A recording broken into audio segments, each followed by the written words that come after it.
একদিন মুসা আলাইহিসসালাম আল্লাহর কাছে জানতে চাইলেন, হে আল্লাহ, আপনার বান্দাদের মধ্যে সবচেয়ে ধৈর্যশীল কে?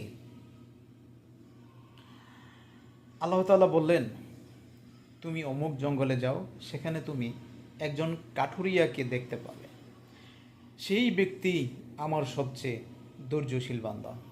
হযরত মুসা আলাইহিসসালাম আল্লাহ নির্দেশ অনুযায়ী সেই জঙ্গলে গেলেন এবং সেই কাঠুরিয়াকে খুঁজে পেলেন।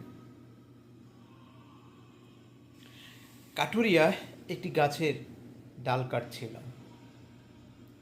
তার পাশে একটি ছোট বাচ্চা খেলা করছিল। হঠাৎ একটি বিষাক্ত সাপ এসে বাচ্চাটিকে কামড় দিল এবং বাচ্চাটির সাথে সাথেই মারা গেল। কাঠুরিয়া প্রথমে কিছুক্ষণ স্তব্ধ হয়ে রইলেন।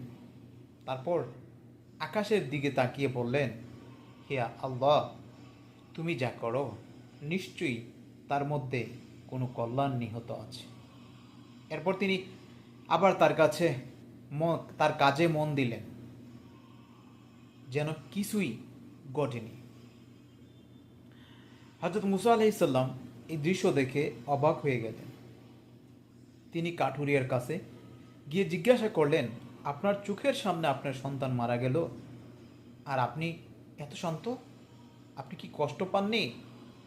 কাঠুরিয়া বললেন, অবশ্যই আমি কষ্ট পেয়েছি, হে আল্লাহর নবী। আমার কলিজার টুকরা আমার চোখের সামনে চলে গেল, কিন্তু আমি জানি আল্লাহ তাআলা কোনো অন্যায় করেন না। নিশ্চয়ই এর মধ্যে কোনো হিকমত আছে যা আমি এখনও বুঝতে পারছি না। আমার বিশ্বাস আল্লাহর উপর পূর্ণ। তখন আল্লাহ তাআলা হযরত মুসা আলাইহিস সালামকে বললেন, হে মুসা, তুমি দেখলে তো, এই বান্দাই আমার সবচেয়ে ধৈর্যশীল, কারণ সে আমার ফয়সালার উপর সন্তুষ্ট এবং আমার উপর পূর্ণ ভরসা রাখে। এই গল্প থেকে আমরা যা শিখতে পারি, বিপদে ধৈর্য ধারণ করা মুমিনের একটি গুরুত্বপূর্ণ গুণ।